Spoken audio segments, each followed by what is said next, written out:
Na aula de hoje iremos estudar o assunto detecções de sinais.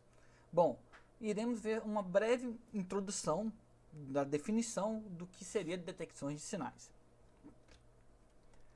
Já lembrando que esse assunto está contido no primeiro capítulo do livro do Kay, mostrado aqui.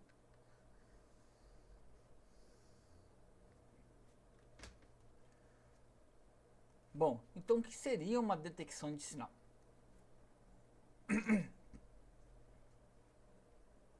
A detecção de sinais nada mais do que é o processo no qual você vai detectar alguma coisa ou não. Ou seja, você vai aferir se alguma coisa, alguma resposta está presente ou não está presente. Ok? Ele está mais correlacionado à questão de uma decisão, ou seja, você, a partir de um conjunto de dados, você vai tomar uma decisão.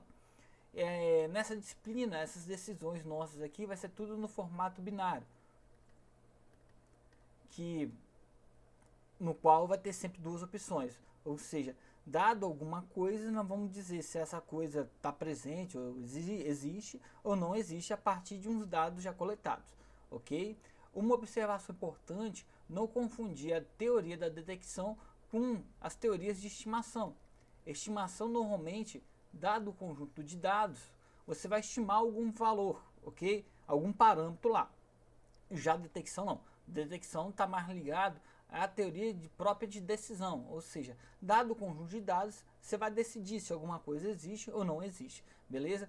Por isso, outras nomenclaturas da teoria de decisão também pode ser conhecida como também da teoria de detecção como teoria de decisão, ou também posteriormente vamos observar essa parte de decidir ou não decidir são baseados em hipóteses. Então pode ser conhecido também como teste de hipótese, ou seja, nós vamos testar uma hipótese. Caso essa hipótese seja rejeitada, nós vamos decidir pela outra opção, ok? Bom, então para entender melhor uma aplicação dessa detecção de sinais, vou mostrar aqui um exemplo nesse slide, no qual um radar procura detectar ou não uma espaçonave, ou seja, essa aeronave ele vai procurar, ele vai informar se uma aeronave está no campo do seu radar ou não, beleza? Então como funciona esse radar aqui? Ele envia um impulso eletromagnético e caso esse impulso eletromagnético encontre algum objeto, que no caso aqui o objeto de interesse seria a espaçonave, essa onda é refletida, ela é encaminhada de volta e o nosso radar, por meio de um receptor, acaba medindo, aferindo essa onda que foi encaminhada, foi refletida de volta, beleza? Então, o nosso radar encaminha a onda e depois espera a onda voltar. E mediante desse sinal que volta, a partir desse sinal, ele afere se existe algum objeto, que no caso seria espaçonave, dentro do seu perímetro ou não, ok? Então, como uma resposta aqui dessa nave aqui, podemos observar dois exemplos aqui. Esse primeiro exemplo é quando existe uma aeronave, ou seja, veio a resposta. Podemos observar aqui nessa função aqui no meu tempo, que está sendo coletada pelo radar, ou seja, isso aqui está no sensor do radar, ou seja, o sensor do radar coletou essa informação. Podemos observar aqui que tem um ganho de energia. E quando nós não temos, ou seja, não tem um objeto para refletir essa onda, ou seja, ou se essa onda viaja só depois de um tempo volta, podemos observar que o sinal aqui não tem esse ganho de energia como aqui teve esse ganho de energia. Assim, sinais com esse padrão aqui, podemos aferir que não existe resposta. Ou seja, não existe nenhuma aeronave no espaço no qual o radar analisa, beleza? Então observa. Então, resumindo tudo, detecção, sempre você vai aferir se vai decidir se alguma coisa não está presente. E é claro, para você fazer isso por meio de uma análise, tem que ter uma alteração no seu sinal padrão. Aqui o sinal sem presença nenhuma normalmente tem esse comportamento aqui, a energia dele, por exemplo, se for pegar, observar a energia dele é baixa, e quando tem a presença de algum objeto, que no caso seria espaçonave, tem um aumento de energia. Visualmente, esse é fácil identificar, porque tem uma boa relação sinal-ruído, se tem presença ou se não tem presença de sinal, beleza?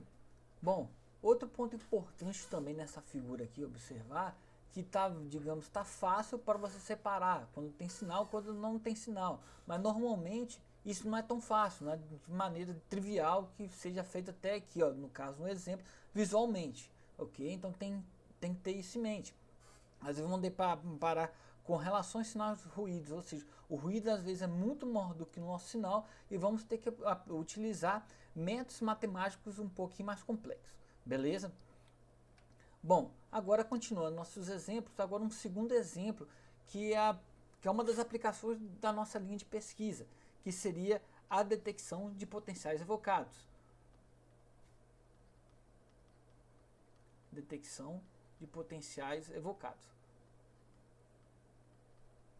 Potencial evocado. Bom, o que seria potencial evocado? Dado um estímulo externo a um ser humano, a um voluntário, existe uma atividade elétrica no sistema nervoso devido a esse estímulo. E o objetivo nosso é identificar a presença desse estímulo no meio do sinal elétrico ou não, beleza? Então, um exemplo simples aqui, vamos considerar como voluntário e considerar o potencial evocado auditivo, que é o mais utilizado na nossa linha de pesquisa aqui. Então, é apresentado um estímulo aqui, ó, deixa eu fazer o desenho que tentar fazer o nariz da pessoa, pô, esse aqui é o olho, tá ruim pra caramba o olho, daqui seria o ouvido, né? Tô tentando fazer o ouvido aqui. Então, dado aqui, ó, essa energia mecânica aqui, devido ao som, se a pessoa tiver, claro, se ela tiver uma audição boa, sem nenhum problema auditivo, vai ter no cérebro dele uma atividade elétrica devido a esse sinal sonoro, beleza? E é claro, caso não tenha essa atividade elétrica, quer dizer que ele tem alguma perda auditiva aí. Então, qual é o nosso objetivo? Apresentar um sinal sonoro para esse sujeito e depois analisar os sinais elétricos cerebrais dele, se está presente ou não o nosso potencial evocado. Então, como isso é feito? Isso pode ser feito por meio de eletrodos no couro cabeludo dele, que esses eletrodos irão realizar o registro dessa atividade elétrica. Então, esse registro da atividade elétrica passa por meio de um amplificador de instrumentação que vai amplificar esse sinal nosso aí.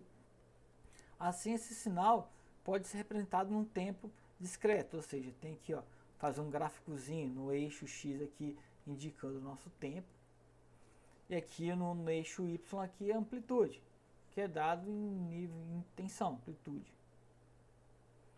Seria a nossa atividade elétrica aqui. Então, no caso do meu exemplo, vou colocar aqui, vamos imaginar que eu tenho esse gráfico aqui. Ou seja, a atividade elétrica está sendo registrada aqui no nosso amplificador. Beleza? Então, a partir desse meu sinal em tempo contínuo, nesse sinal meu de tempo contínuo, eu quero aferir se está presente ou não o potencial evocado auditivo devido a essa minha estimulação sonora aí. E é claro, quando eu coleto essas atividades aqui, elétricas aqui, na verdade eu estou coletando atividades elétricas de vários outros geradores de potenciais evocados. Beleza? Ou seja, esse sinal, na verdade, tem vários outros tipos de... seria um mix de várias atividades elétricas que estão acontecendo no seu cérebro ao mesmo tempo, mais ainda alguns ruídos de rede elétrica, por exemplo, ruído muscular também, e acaba tá contido nesse meu sinal aqui. Bom, o próximo passo, hoje em dia, para fazer essa análise, que seria a nossa linha de pesquisa, o que nós estamos fazendo com esse sinal meu de tempo contínuo? vão transformar ele em um sinal digital e a partir desse sinal digital amostrado que não vão aplicar nossos algoritmos de detecção de respostas, beleza? Então, ó, amplificou. O próximo passo nosso aqui é converter esse sinal com conversor analógico digital, ou seja, esse conversor, está escrito errado isso aqui, deixa eu refazer aqui, conversor analógico digital, ou seja, ele vai converter esse nosso sinal analógico em um sinal digital. Bom, não vou entrar em detalhes do conversor, mas o conversor, nesse ponto aqui, ele tem duas características importantes. Seria o número de bits dele, a resolução dele, que é a quantidade de bits que ele usa para escrever cada um dos números, e a frequência de amostragem dele.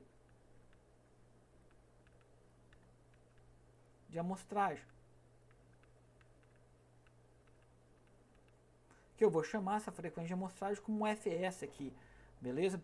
O que indica essa frequência de amostragem? Indica a quantidade de amostras que o meu conversor vai realizar em função de uma unidade de tempo. Por exemplo, se eu tenho uma frequência de amostragem de 100 Hz, quer dizer que eu vou realizar coleta de 100 pontos por unidade de tempo. Ou seja,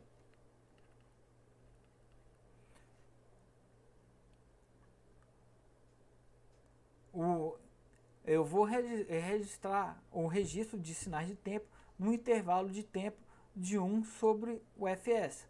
Ou seja, cada uma das minhas amostras, elas vão estar num intervalo, um ΔT, que eu vou chamar aqui, de 0,01 segundo, que seria o inverso de 1 sobre 100. Ou seja, a cada 0,01 segundo, eu vou realizar minha coleta. Então, exemplificando isso aqui como a digitalização dele, vou até mudar a cor aqui da minha caneta para indicar a cor da caneta. Aqui, beleza. Então, no tempo correspondente a zero, que eu considerar meu tempo zero aqui, ó, tempo zero, vou realizar minha primeira coleta aqui, ó, tempo zero. No meu tempo zero, vou registrar essa primeiro, vou coletar o valor da minha tensão para isso. Aí, como é a primeira coleta, vou chamar como x0 aqui, ó, que tem o valor de 0 volts. Agora, a partir desse momento, quando tem um intervalo de 0,01 segundo, que é o nosso ΔT, vou registrar a coleta do meu segundo ponto, que eu vou chamar como x1 aqui. Que ele, chutando isso aí, eu vou colocar o valor de 0,2 volts aqui. Ou seja, o meu x2 aqui. Agora, novamente, dando outro intervalo de tempo entre esse ponto aqui de 0,01 segundo, vou registrar a coleta do segundo ponto, que aqui no caso, aqui no meu exemplo, seria 0,4, e esse processo segue aqui. Ou seja, o processo meu de digitalização consiste a ter esses meus dados aqui, ou seja, ter esse vetor aqui meu, onde o vetor x0 aqui indica a primeira amostra que tem o valor 0, x1 indica a segunda amostra que tem o valor 0,2, x2 indica minha terceira amostra que tem o valor 0,4 e esse processo segue aqui, beleza? Esse processo aqui vai considerar, vamos colocar no meu caso aqui no meu exemplo, eu vou ter L amostras, ou seja, L meu número de amostras. Ou seja, eu tenho meu x que vai ter L menos 1 aqui que tem um certo valor, tá ok? Bom, pontos importantes é que na verdade isso daqui digitalmente para nós vai um vetor no qual cada uma dessas posições desse meu vetor aqui tem um valor correspondente àquele instante de tempo no qual foi amostrado meus dados. Um ponto importante para quem trabalha com linguagem de programação, já falando a questão de C e MATLAB, sempre tomar um cuidado que o pessoal em C, a primeira posição do vetor é utilizado o valor 0, já em MATLAB isso é o contrário, a primeira posição do vetor ele não entende como 0, ele entende como 1, então o vetor do MATLAB vai de 1 até xl, quando tem um L pontos, beleza? Outro ponto importante aqui também é a questão, caso você queira perguntar qual foi o meu tempo de coleta. Bom, o tempo de coleta meu basta dividir o número de pontos que eu tenho pela minha frequência de amostragem. Por exemplo, se eu tenho uma frequência de amostragem de 100 Hz, se eu tenho um L igual a 200, logo o meu tempo será 200 dividido por 100, 2 segundos de coleta, tá bom? Bom, recapitulando aquela bagunça do slide passado, o que nós temos é o seguinte: tem um sinal nosso em tempo contínuo e discretizamos isso, tornando ele em tempo discreto. Então agora os nossos dados estão sendo apresentados por meio de um vetor, ou seja, meus dados, aquela série minha, dado por x1 com volume 0, isso pode ser armazenado no computador, ou seja, eu tenho um vetor aqui, ó, ou seja, meus dados agora são representados numa mídia digital, ou um dataset,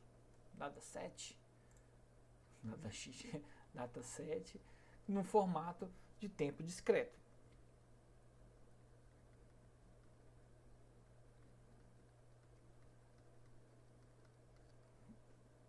Isso aí pode ser armazenado isso no computador e corresponde a nada menos que um vetor que está sendo que armazena essa sinal de tempo discreto nosso aí, que está indicando, representando o potencial, o registro do EEG do voluntário lá durante uma estimulação sonora, tá ok? Então é o seguinte, a partir do objetivo nosso da técnica de detecção, a partir desse meu sinal, desse meu vetor aqui, é tirar a conclusão se existe ou não existe um potencial evocado auditivo no sinal meu registrado. Então, esse todo conjunto meu aqui, eu vou aplicar uma transformação nisso, no qual que vai quantificar tudo isso em um número só, ou seja, esse meu conjunto de dados, eu vou aplicar aqui uma transformação que eu vou chamar como T, seguindo até como o autor Key chama, eu vou aplicar todo esse meu banco de dados aqui.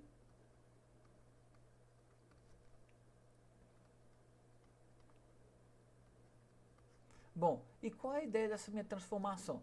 Ao aplicar essa transformação aqui, eu vou devolver um valor meu, vou apresentar somente um valor, e a partir desse meu valor aqui, eu vou tirar conclusões, se meu sinal está presente ou se não está presente, só olhando esse meu valor único aqui.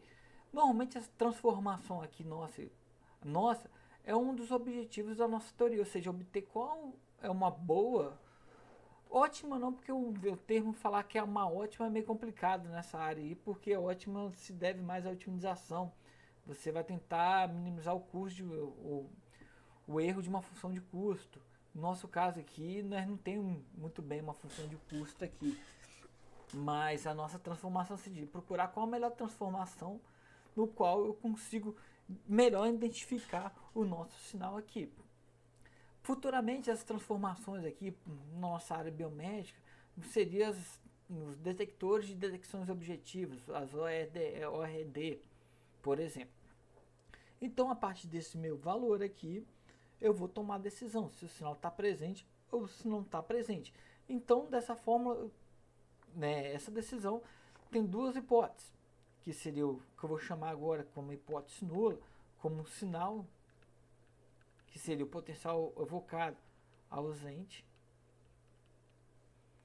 e H1 como sinal presente. Por isso que outra nomenclatura para essa técnica de detecção é também chamado como teste de hipótese, ou seja, eu vou acabar testando as hipóteses do sinal presente, ou seja, eu tenho duas dessas hipóteses aqui. Bom, não vou entrar em muitos detalhes, mas normalmente nós sempre testamos baseado em cima do sinal ausente, da hipótese nula aqui. A partir dessa hipótese nula, vamos obter um valor crítico. Então, o objetivo da nossa parte de detecção é testar esse valor, comparar esse valor com esse valor crítico obtido a partir da hipótese nula. Se o valor do meu função t aqui, que seria no caso uma função do nosso detector, for maior do que o valor crítico, a hipótese nula é rejeitada e por tabela, como nós temos duas hipóteses, nós consideramos o sinal presente. Caso o valor do meu detector for menor do que o valor crítico, nós não rejeitamos a hipótese nula e definimos como nosso sinal ausente. Ou seja, explicando novamente isso no outro slide, eu tenho um valor, ou seja, um sinal de tempo discreto, eu aplico nossa função t a esse sinal, aí aquele banco de dados meu, e eu vou derivar isso um valor. Opa! Um valor aqui. Vou derivar um valor. Então, se esse valor for maior, vamos colocar primeiro, começa menor. Se esse valor for menor do que um valor crítico, vou colocar exemplo, por exemplo, esse valor crítico meu que eu obtenho é um valor 0,4, ou seja, se o valor aqui for menor do que 0,4, eu não vou rejeitar, não rejeito a hipótese nula. Com isso, eu defino que o sinal está ausente. Agora, se o meu valor do meu detector for superior a esse valor crítico,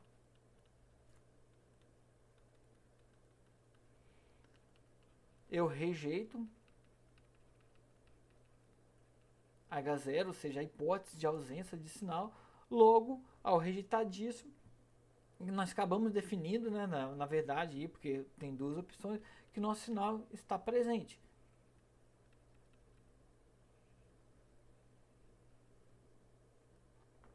A observação, se for mais criteriosa nessa teoria de análise, na verdade, quando eu rejeito a hipótese nula, eu posso só afirmar que nós não temos elementos suficientes para aceitar a hipótese nula.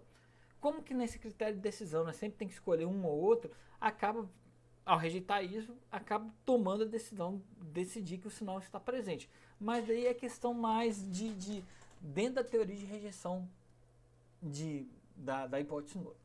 Beleza? Então vocês entenderam a questão do objetivo nosso, ou seja, nós temos um sinal, algum processo, que no nosso caso, por exemplo, o potencial evocado, é realizado o registro dele, eu vou amostrar esse sinal, quantificar esse sinal nosso, ou seja, vou transformar isso, na verdade, em um sinal digital, que na prática, para nós, ao utilizar isso em algum código, corresponde a um vetor. A partir desse vetor, eu vou aplicar uma transformação, que seria para nós futuramente, vamos dar o nome dessa transformação como nossos detectores, e a partir desse valor meu, vai devolver um valor, e a partir desse valor eu vou sempre comparar com o valor crítico. E caso esse valor seja superior ao valor crítico, o valor dessa minha transformação seja superior ao valor crítico, eu vou considerar o sinal presente. Caso seja inferior, vou considerar o sinal ausente. Tá ok, gente?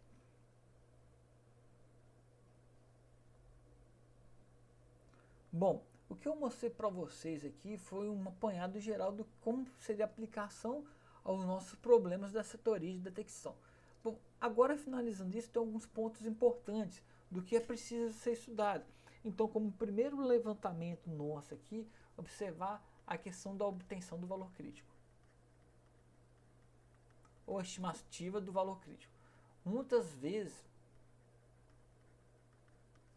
ou seja, o valor crítico para nós aqui, no nosso caso aqui, ele sempre é obtido a partir da hipótese nula. E na hipótese nula sempre vão considerar a ausência do sinal.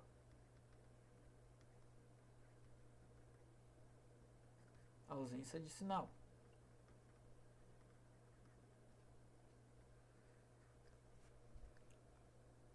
E para você chegar nesse valor crítico aqui, no qualquer baseado em cima da ausência do sinal, devemos aprimorar alguns modelos estatísticos na condição do sinal não presente.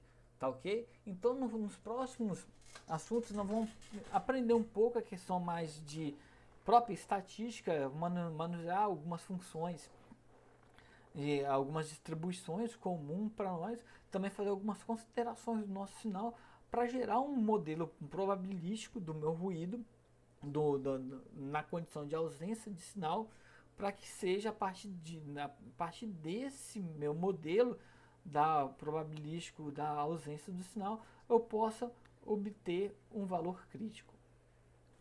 Outro ponto importante para nós aqui dos nossos estudos, conforme eu falei, é a questão da própria transformação nossa, ou seja, a transformação que eu vou aplicar em cima dos meus dados, no qual vamos chamar isso como os detectores. Ou seja,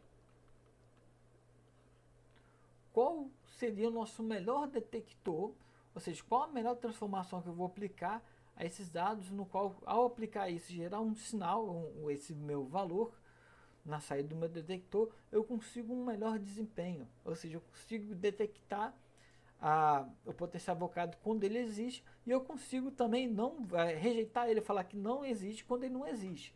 Tá bom?